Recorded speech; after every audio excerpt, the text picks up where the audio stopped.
પ્રણામ. આજે આપણે ઘંટના આકારમાં ઘઉંલી બનાવતા શીખીશું. તો ઘંટ શેપમાં ઘઉંલી બનાવવાની શરૂઆત કરીએ. ઘંટ શેપમાં ઘઉંલી કરવા માટે સૌપ્રથમ આપણે ઘંટના આકારમાં આ રીતે ચોખા પાથરીશું.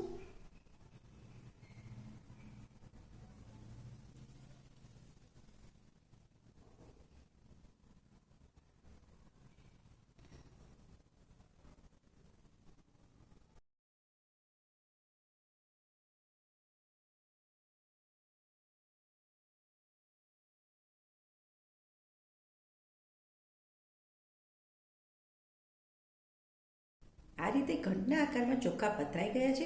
હવે આપણે તેને ઘંટનો શેપ આપીશું.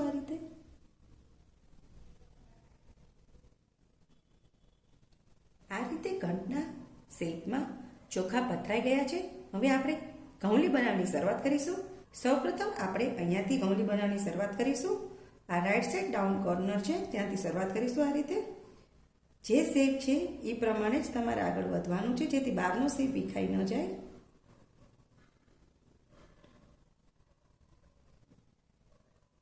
લાઈન કરતી વખતે ખાસ આપણો જે ઘંટનો શેપ છે તે બહારથી ખરાબ ન થઈ જાય તેનું ધ્યાન રાખવાનું.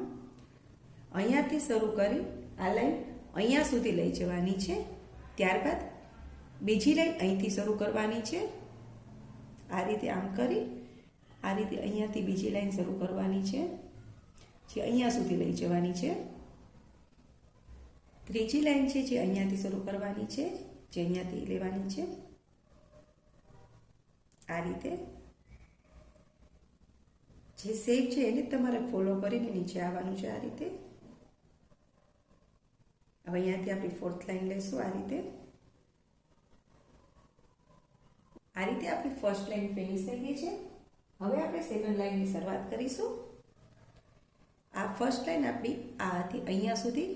હવે એની બાજુમાં લેવાની છે. આ રીતે ખાસ ધ્યાન રાખજો કે જે શેપ છે એ જ પ્રમાણે તમારે લેવાની છે લાઈન. હવે અહીંયાથી લેશું સેકન્ડ લાઈન. આ રીતે થર્ડ લાઈન અહીંયાથી,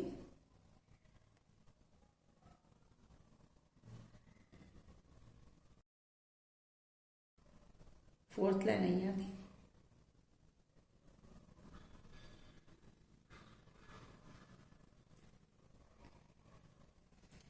આપણી બહારની સાઈડની બે લાઈન પતી ગઈ છે. હવે આપણે અંતર ઘઉંલી બનાવવાની શરૂઆત કરીશું. આ જે લાઈન છે એને આપણે આ રીતે કરીશું. આ રીતે અંદર લાવીશું અહીંયા સુધી. આ જે લાઈન છે ને આ રીતે આ લાઈન છે ને અહીંયાથી પાર્ટ પાડીશું. આપણે આ લાઈનને અહીંયાથી પાર્ટ પાડીશું. આ લાઈનને અહીંયાથી આ રીતે પાર્ટ પાડીશું. આ રીતે આપણા 4 પાર્ટ પડી ગયા છે. હવે આપણે અંદર ઘઉંલી બનાવીશું. આ રીતે આ જે લાઈન છે અહીંયાથી અહીંયા છે તેને આ રીતે લાવીશું અંદર. 1 2 1 2 3 આ લાઈનમાં આ રીતે કરીશું. 1 2 1 2 3 થર્ડ લાઈનમાં આ રીતે કરીશું. જ્યાંથી આપણી લાઈન અહીંયા સુધી હોય ત્યાંથી જ લેવાની શરૂઆત કરવાની. 1 2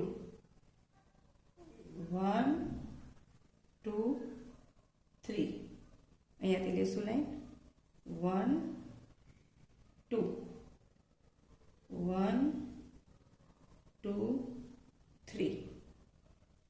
હવે આપણે ઉપરના ભાગમાં આ રીતે શેપ આપીશું અને અહીંયા નીચે આ રીતે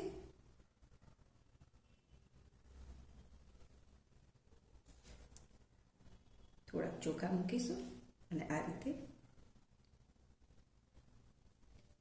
રીતે આપણી ઘંટના આકારમાં ઘઉંલી તૈયાર થઈ ગઈ છે.